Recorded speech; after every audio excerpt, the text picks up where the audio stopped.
some new faces here. They've sold more records than Madonna. They've been on the road longer than Britney Spears has been alive. They're the legendary heavy metal band Metallica.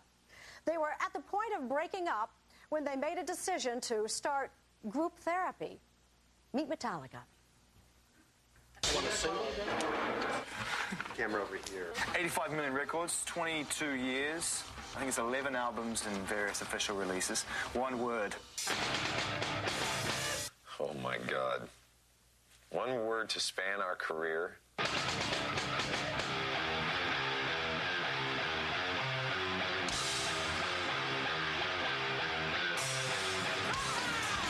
From day one, it's been competitive. In a way, that's what has made Metallica what it is.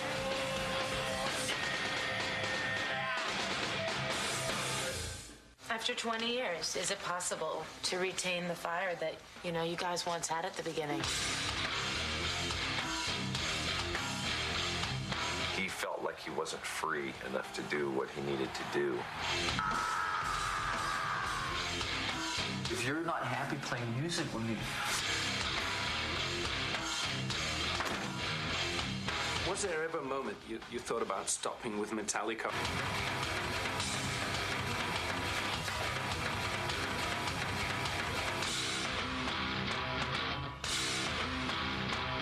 Thank you so much for supporting Metallica through all the rough times and all the great times. Metallica loves you.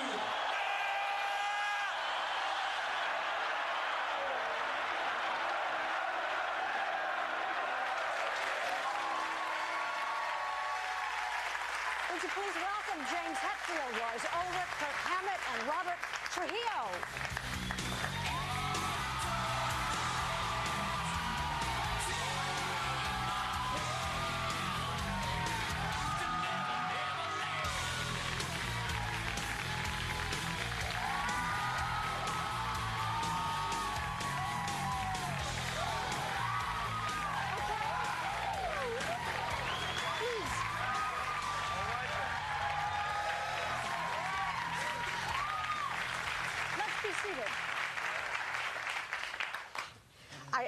I think that some people might regard us as a bit of an odd couple.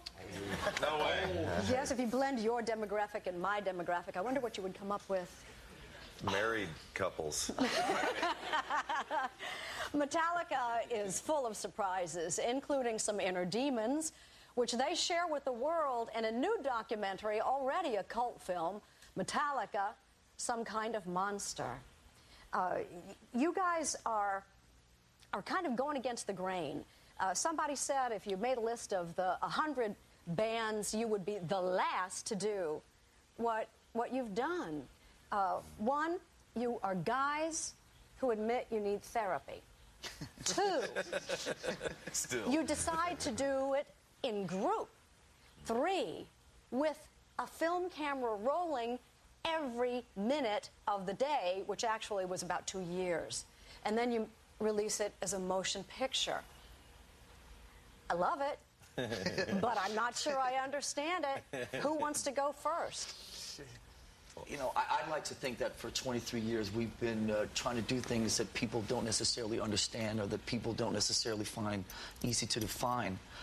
We've always prided ourselves in the fact that we've gone against the grain, and being in the world that we're in, there's a lot of cliches and a lot of perceptions, and we've always just been proud of the fact that we've tried to go against as many of those as possible, fight the cliches and not do the obvious. And in some way, I think this film is a continuation of that way of thinking. Well, you haven't grown up trying to be good boys. So whether it was grown up. Oh. All right, Kirk. Let's visit that idea for a moment, because seriously, there was some growing up that had to be done, and it was a painful growing up period, I think. Would you speak to that? Oh yeah, absolutely. I mean, being in a rock band totally it gives you an opportunity to just stay at any age you choose to stay at, because all you're really required of is to just be able to go out there and play on stage and write music and record in the studio. And barely any other responsibilities really come into place. I mean, Which is why everybody, you know, wants to be a rock star. Pretty So much. what's the trouble? yeah, pretty much. You know, it's What was the trouble with that scenario? well, I mean, you know, it got to the point where we just weren't accountable for our own actions after a while. I mean, you know, it's just we were getting away with murder every single day, and after a while, it caught up with us and started to eat at us from the inside. Lars, how was it eating at you?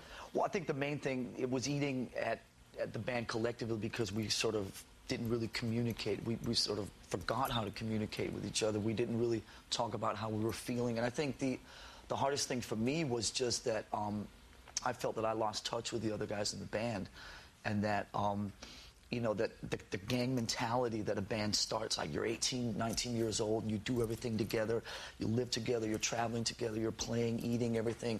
And then as you kind of grow older, you start kind of drifting apart.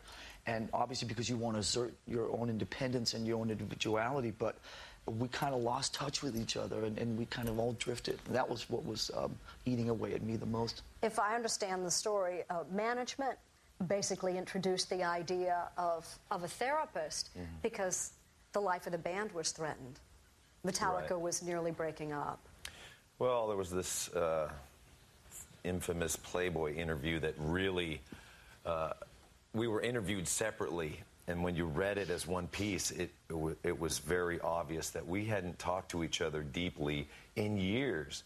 And there was a lot of walls built up, resentments from the past, and little stabs and this and that. And Jason, the bass player who was with us 14 years, he started to escape through. He would have his headset on all the time and just really kind of unplug. And I was no stranger to therapy, so I was pretty up for it. And as a group, I think we're all really into new challenges and trying something that it will at least keep the band healthy and prosperous and connected.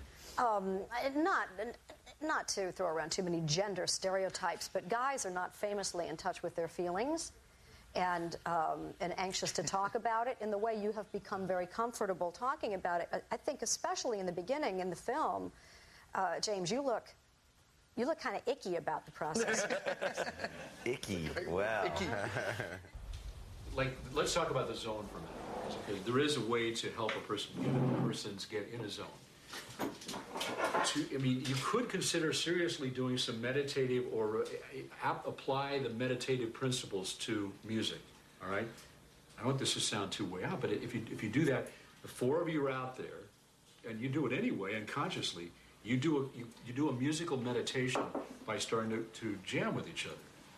You know, sitting in the Ritz-Carlton with a therapist with a Bill Cosby sweater on and, you know, going, what are we doing here? You know, at first, it took a little while. And there was a lot that was hidden. And when you're kind of feeling uncomfortable, a camera is like this giant eyeball looking at you, making you feel even more comfortable, uncomfortable. It I've magnifies. got one looking at me right now. It kind of magnifies your insecurities But at times. that camera is ever present. We will talk about it when we come back, as we see what happens behind closed doors when there are no closed doors. Next. When I'm gone, things get talked about, and then decisions are made, and I feel I walk into something that's already kind of decided, and it's a total uphill battle for me a lot of times. I don't like that feeling. Oh, that's just like the last 15 years. Yeah. For me. Well, let's talk about this tomorrow then. All right? Right. Or do you want to take time out? No, I don't have time right now. Okay. How about if we just save up the tension? Seriously, I mean, it's okay because it's good. Tension produces results. Tomorrow on the Jane Paul. To each other are complete bullshit. You know, it sounds too stock. It sounds too normal to me. That, I mean,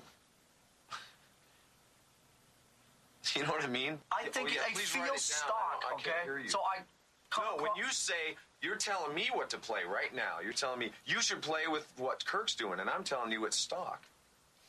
Dude, fine.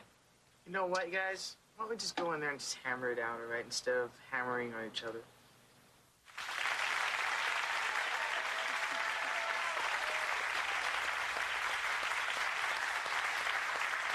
Metallica, they are here with us. Kirk, you were the peacemaker. Yeah, whatever you want to call it.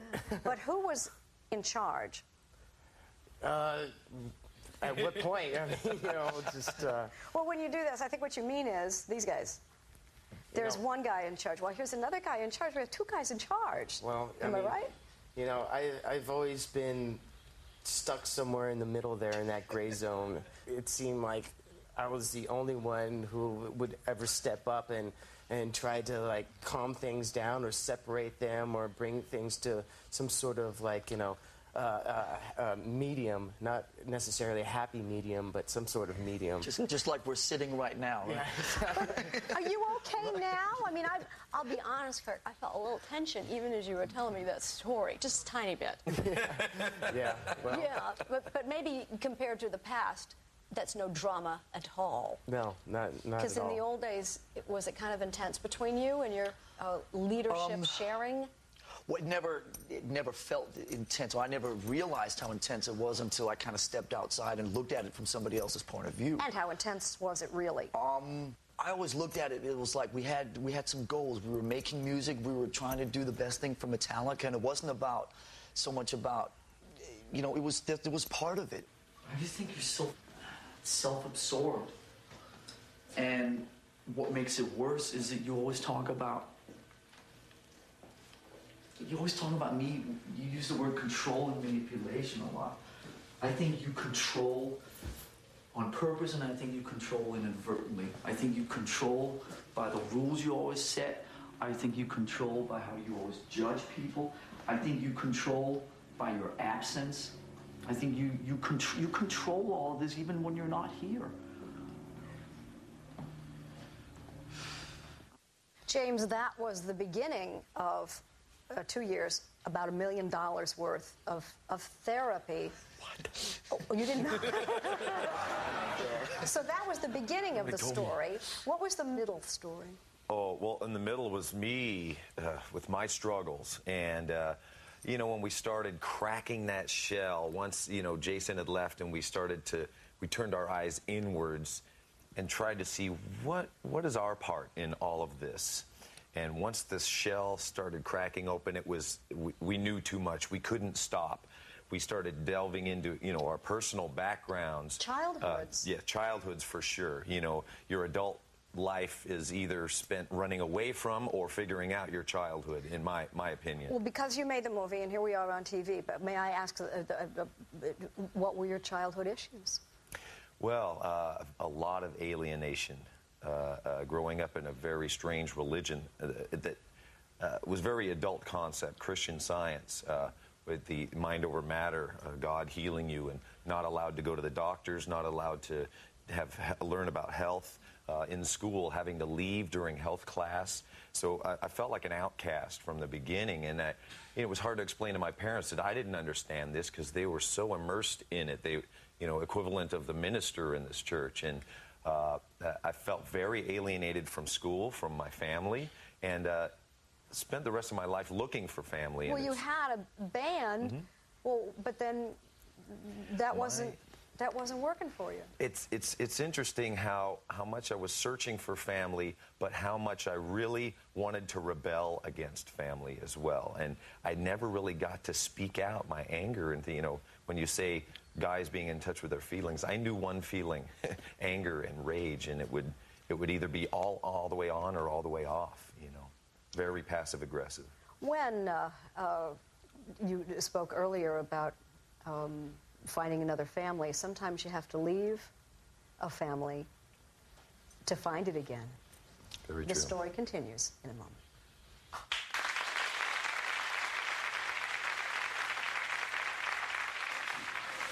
Let's do it, and let's do it full on, or let's not do it at all. See?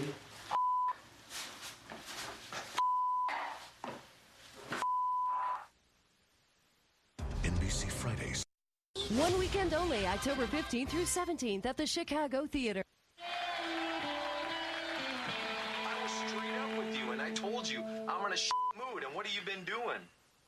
Picking at me all night. Come on, guys. We got better things to do. Yeah, I do. I do.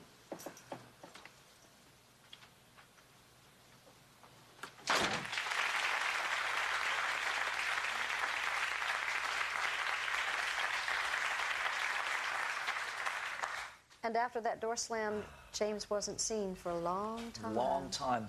It felt like forever. It was about 11 months. Saw him a couple times. Me and Kurt went down to visit him in rehab in kind of a family week and spent a nice week with him there and got to learn. I learned more about James that week that I probably had in the previous 20 years. 11 months, though. The first 4 or 5 months, they didn't know where you were. Where were you? I didn't know where I was either. It was a great thing to completely let go of what control I felt I had in my life. And I have my wife to really thank for that. She's the one who stepped up and said, you've got to get out of here. I was literally thrown out of the house.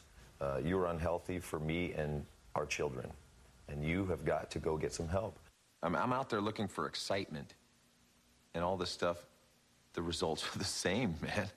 I wake up the next day somewhere in some bed. I don't know who this person is next to me, and I'm drunk, completely hungover, and have a show to do, and the result is the same. My behavior from the road, the drinking, the just complete unaccountability started to seep into home life, and especially with the kids around, was very unhealthy. Metallica had a nickname. I don't know if it was deserved, but Alcoholica? Well deserved. It was well deserved. Why we why worked you say hard that? for that title. Yeah. Okay, do you know, Rob, you are a fairly recent member of the Metallica family, and what was their reputation from where you were? And that was, I think you were with Ozzy Osbourne for a while. Well, actually, back in '93 and '94, I was in a band called Suicidal Tendencies.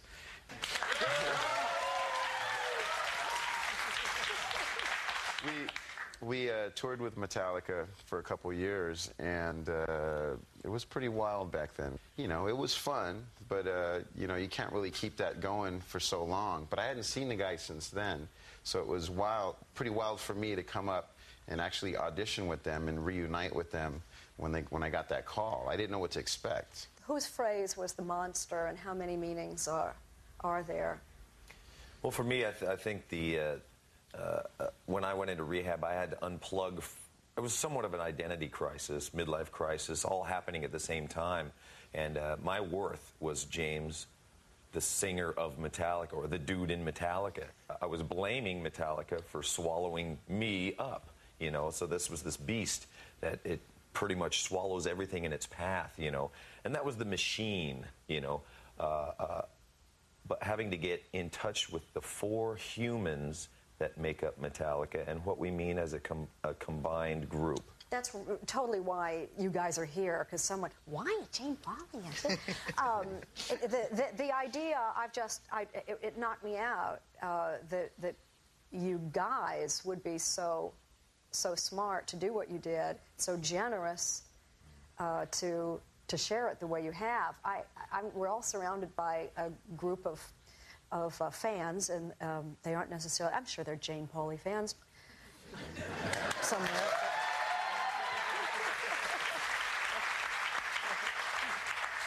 Not. They're your guys' fans, and I'm thrilled that they are here, but I think some of them are a little, I see some brains that are just don't quite get it. It's kind of an out there decision. It was completely natural when it happened, and having the cameras filming, I mean, what a gift. What an awesome gift. Not many people get to see their emotionally naked selves being real, going through horrible times, captured on film so you can see it and learn about yourself. It's an awesome mirror to learn about ourselves, and maybe these people know the big mighty Metallica that's portrayed out there. This is probably the other extreme of Metallica, the soft, broken, confused, don't know what we're doing Metallica, and then we reside somewhere in the middle in life now. So this is one other extreme that people are getting to see with this movie. Yeah, you're still on the road. You're still Metallica. You weren't the band that was formerly Metallica. We've also, I think one other thing to add is we've always been survivors. And I think we've always when we needed to in times of crisis or whatever, to kind of step it up and do what we needed to do to make it to the next chapter or whatever. And so I think that a lot of the peers, a lot of the bands that were our peers up through the years, they never wanted it, I think, hard enough, or they never did what they could have done to kind of stay with it. And we've always taken the extra steps. And so say, why did you do all this? Well, we needed to survive after 20 years. Okay, now we need to do this. We need to get to know each other again. We need to go through therapy. We need to maybe make this film, so like James is talking about, so we can see ourselves, so it can help us survive and continue in being the best Metallica that we can be. Well, you got to admit, with your track record, you've got a work ethic, a pretty amazing one. And 3 out of 4 of you are family men. And we'll be talking about that when we come back, because when James returned from rehab, there were some new rules. Next. Excellent. Come on, little man, let's go. Skylar, do you want your purse? Daddy, come. At Glaxo, medicines you need today. Today's medicines finance tomorrow's miracles. Yeah.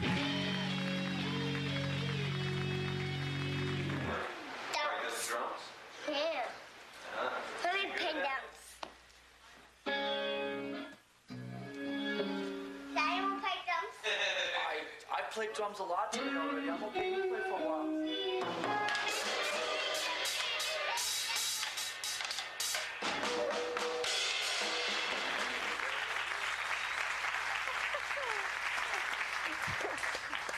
Wow. I'm getting all misty-eyed. He's precocious. He is precocious, don't you think? Yeah, and that's, you got to remember, that's 3 years ago. He's in first grade now. Is he still doing that? Not as much as he should be. Oh, you want him to practice and do you want him to be a drummer in a heavy metal band? No, I don't want him to be a drummer, no. No, I don't want him to be a drummer. I want him to be... Do you want him to be in a heavy metal band, is the intent of my question. I want him to be whatever he wants to be. I sometimes feel that maybe he should have more of a knowledge of Daddy's instrument. I think he's maybe been on the drums about 3 times since then, and that's, 3 years ago. But when he gets up there, he kind of makes some noise and has fun with it. And the way I was brought up, it was in a very open, very open home. You grew up in Denmark. I grew up in Copenhagen, Denmark, yeah.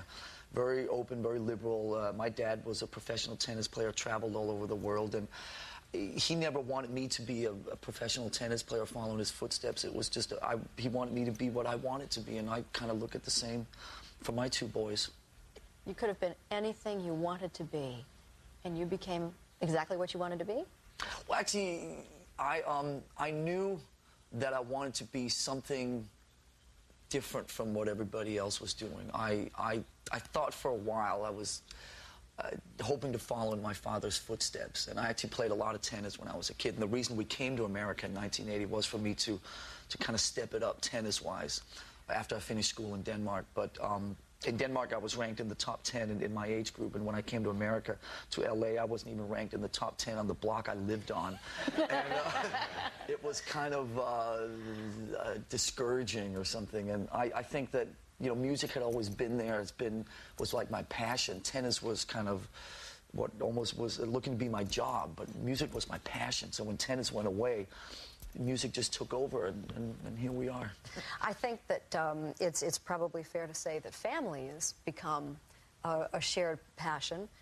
Kirk has indicated to me that he does not yet have children, but he's been practicing a lot, whatever that means. Rob is the new father, 9-month-old baby, but we have some scenes from the movie, Metallica, Parents. Where does a record start? Where does it end? Where does the process start? Where does the process end? All that type of stuff, do you know what I mean? It's really interesting. Yes, sweetie? Skylar, do you want your purse?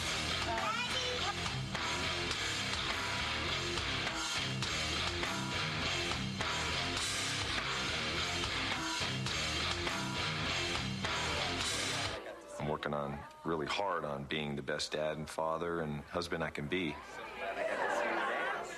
And the best me.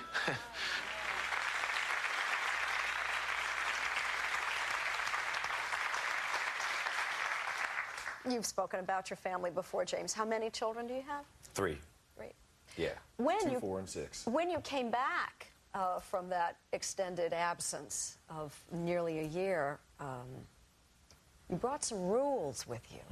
What were the new rules? Well, the rules were, let's get what we can get done during a good part of the day from, I think it was 11 to 4, because I had lots of therapy going on as well, and family, and wanting to be home for dinner with the kids, and lots of things that were necessary in my life to reconnect with family. So balancing the day out, you know, setting boundaries, that's a whole new thing for me, especially in a rock and roll world. You know, freedom through structure it makes zero sense, you know. But for me, it had to make sense, because I needed to feel like a well-rounded person. Rob, how far is that from the James Hetfield that you knew about back in the old days? Well, the James Hetfield that I knew before, he actually, when I came up for my audition, I was wondering if I was going to encounter the James Hetfield that would sock me in the arm and say, "Here, have a shot of Jägermeister," and you know, the intimidating Hetfield, the whiskey warlord, as I like to say. But it was far from that. I mean, it was amazing. I mean, they opened their doors to me, made me feel real comfortable. And, but you had to have been kind of mystified at your arrival after James had returned. But in the midst of all this therapy and the cameras and all of that, what did you think? I mean, I was just pretty much excited about coming up. You know, I live in L.A., so to drive up to San Francisco and jam with the guys. But about 20 minutes before I arrived at the headquarters to play, you know, I was informed that there would be a film crew there documenting this, and also that there was going to be a performance coach, you know. Which is to say, the therapist. Yeah, therapist. And then I was going, wait a minute, hold on, what's going on here? You know, let me rethink this. But you know, even with the film crew, everybody made me feel really comfortable right off the bat. It was great. A lot of changes had been made. Yeah, sounds better. So the filmmakers stuck with this story for 2 years. They had no idea if the band would stay together long enough, much less what the ending would be. And did they really want a happy ending? Because they certainly got one. We'll be back.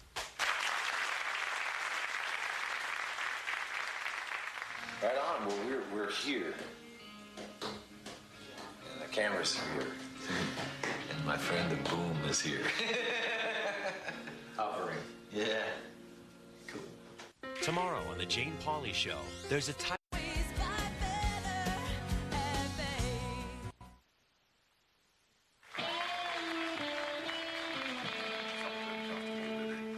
You know, a boom following me around, and it just felt like I was in the spotlight all the time. And I guess I don't really like that feeling. You know, one answer may be maybe there shouldn't be a film. I mean, that's the range of possibilities that we should really think about, because, I mean, why do you guys want to film? I think it's a big question, because for me it was really just, it came along with being in Metallica.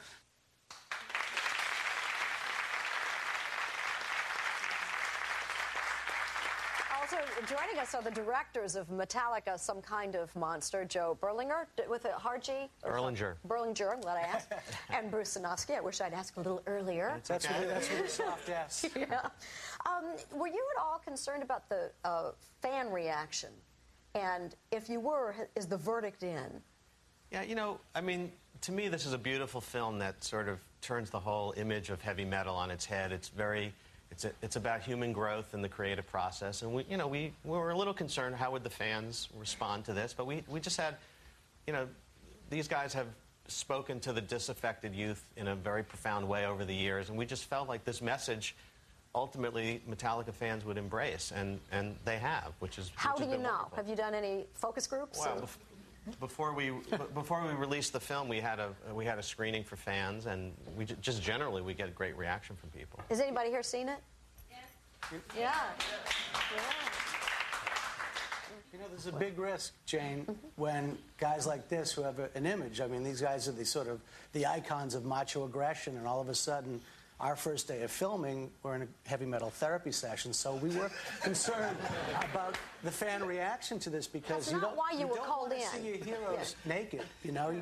Well, sometimes you do. Apparently they do. But, you know, there was a concern to us, but we showed it to 100 people, and They said, if Metallica can do this with their lives, we can do this with our lives. And they embraced the message. Yeah. Now, when did you know you actually had a film? Because you were shooting and shooting and shooting, spending a lot of, I hope, other people's money, but you weren't sure you had a film. You weren't even sure you had a band that was going to stay together. But at what moment, what happened that you looked at each other and said, this is a film, this is a movie? Well, you know, in what we do, there's an inverse relationship between the quality of the lives of the subjects and the quality of the film. And when James split and slammed the door, we looked at each other and we said, oh, too bad for these guys, but great for us. You know? But didn't he have to come back? What? Yeah, well, we hope so. He did have to come back. Of course, he had to come back. And then at that point, when we saw how profoundly different James was and how he was really working on himself and how all these guys were working on themselves, we knew that there was a real opportunity to sort of turn the whole rock documentary genre on its head, because most rock documentaries put these guys on a pedestal, glorify sex, drugs, and rock and roll, and these guys have willingly taken themselves off the pedestal and allowed themselves to be seen as human beings, and also shows the kind of wreckage that results from living 20 years of sex, drugs, and rock and roll. And we felt that that was a really important, honest message. You know, and we didn't know, where it was going to go. We waited 11 months for him, which is a long time to wait for anybody. It's like waiting for Godot, waiting for James. And he didn't want the film to continue. We spoke to him on his cell phone after Lars says he doesn't want this to continue. And we said, we want to sit down and talk with you. Let us at least film us talking with you so we have an ending to the film if that's as far as it goes. And then we had this meeting, and then we showed him about 20 minutes of the footage. And I think he was so fearful that while he was away, it was 11 months of James trash talking, and the band was gaying up on him. But he saw a depth to the material and a window into his own soul in some way. And he pulled us aside. He says, I want this to go on. I want this project to go on. And I want you guys to go deeper. I want you to go as deep as you possibly can. And the beauty of these guys is, and all the time we were with them, 2.5 years, not just 2 years, they never once said, shut the camera off, you're not welcome in this room. We had complete access, which was, for us, a bounty. We were so grateful for that as filmmakers. And the reason I think this film has this utter authenticity in this age of reality TV where everything is so self-conscious and dissected and self-aware is that none of us knew what we were signing on for. I mean, we should say Phil Toll, the therapist, really was brought in for a couple of weeks originally to manage the Jason Newsted thing. And we were brought in by the record label really to just document a little B-roll of these guys, going into the studio. And we all just saw something special was happening, and we all just jumped on this train and rode with it. So from breaking point to breakthrough, the band is whole again with the introduction of Rob. Yes.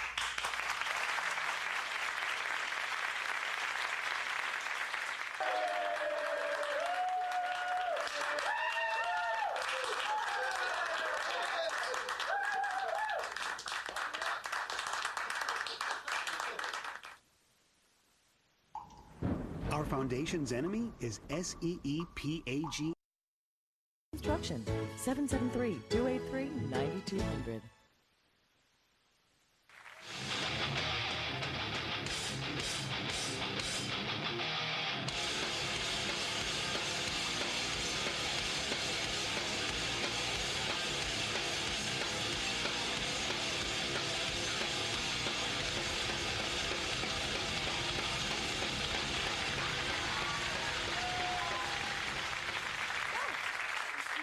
I want to do that. I don't know why. Just primal and primitive, and I want to do it. That was from Metallica's latest album, Saint Anger, which took something like 2 years to record, and with great difficulty, but it was very much worth it. Rob, when you joined the band, tell me, 3 years ago? You do the math. How long ago? It was still in the process. 2 years ago, maybe, just under. Yeah. How much confidence did you have that the band had a future? Well, I mean, I didn't really know exactly what was going on, the turmoil that existed, because when I came in, they were pretty well healed, I think. I think when I came into the picture, actually, things really came together and got solid. But we clicked right away. I mean, our performances clicked right away. We got along as, our personalities clicked, which was the most important thing. Now, immediately, the band seemed very committed to making a gesture to Rob that says, you're in, you're one of us. He had a 25% share right from the start, and a signing bonus that athletes, like $1 million signing bonus. Am I right? Is that right? Yeah, because that's what when you said they came back. It's a loan. When you said well-heeled, I was already thinking of $1 million, and I think well-heeled. Yes, they were very well-heeled. Are you sure that's not pesos or lira? Why were you guys that comfortable with your future that you could make that kind of an investment? Well, he had to jump on a moving train. We were, we took the time for the three of us to heal before we just got the next bass player and kind of went on, And we had done that before. We wanted to take time and heal. And like Rob was saying, we kind of knew who we wanted and who we deserved. And Rob was the gift that showed up at that time. We deserved Rob, and I think he deserves us. Absolutely. And I do.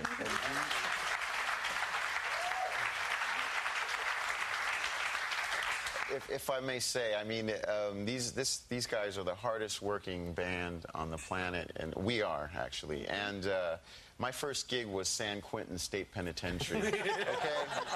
My second gig was MTV Icon in front of millions of viewers, mind you, with no rehearsals, So it was like the challenges were amazing for me, so I had to really focus and dig deep to step it up with these guys, and it's been working out great. We're having a good time. Your life on the road is different than it used to be. Instead of strip bars in the cities you travel, are you making this up? You go to museums? I went once. Yeah. But they're car museums.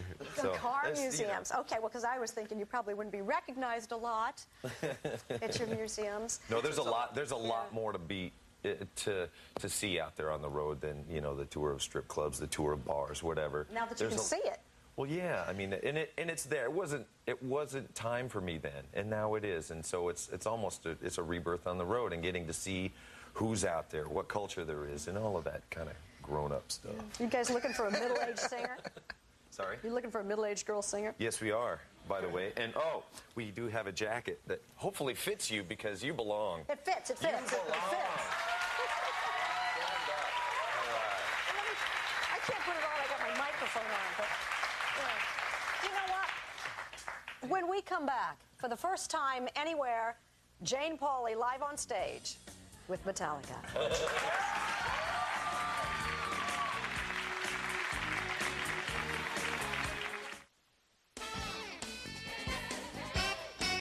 Tomorrow on The Jane Pauley Show, there's a type cream. It's long-lasting and clinically proven to relieve pain. Aspirin-free Aspirin cream. Now everyone can sleep. Well, Kirk Hammett, obviously, heard about me. Is that right? We're doing. Because at least I got to get the look right. Yeah, at least got to get. have to. Okay, yeah. tell me what we're doing here. So what we're doing, well, is first I'm going to show you the heavy metal power chord, and you keep your finger there, and you just hit the top two strings and make a face. Yeah, there you go. Excellent. And but I need another move. okay. Give me one more move. All right, you want to keep your finger at the same. It's not going anywhere. Yeah, and this is the heavy metal chunk, and this plays a large part in a lot of our songs. And all it is just you just want to ride that note, yeah, and look real kind of tough and evil, and I am give looking it some tough. attitude. Yeah, there you go. Agony or exactly.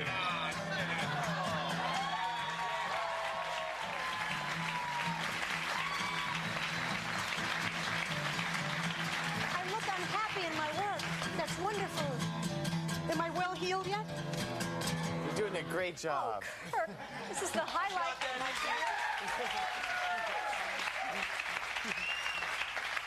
You and I are on my greatest hits reel for eternity. All right. This is it. But I have some announcements for the audience.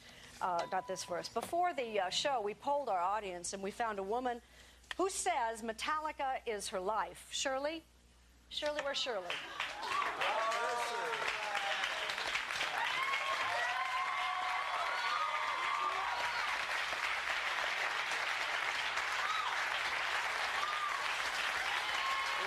Shirley. That's for you, all right?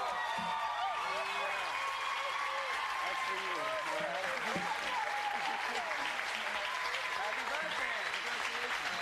All right, that's great. Congratulations.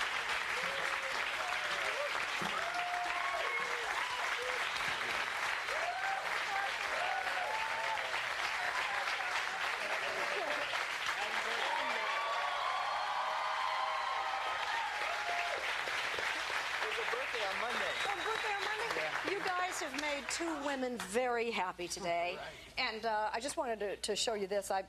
You can't have this one; it's all marked up because that's my copy. Joe Berlinger has the book about Metallica coming out in November. You'll be looking for that. And in the meantime, nobody in the audience is leaving today without a copy of Metallica's latest. So what? Thanks to all my guests. Thank you. Thank you for coming. And while I say, check out our website. Thank you. TheJanePauleyShow.com. Thanks for watching. Oh, no, I really blew that. Thanks for watching, she said. And she's going to go. See you next time.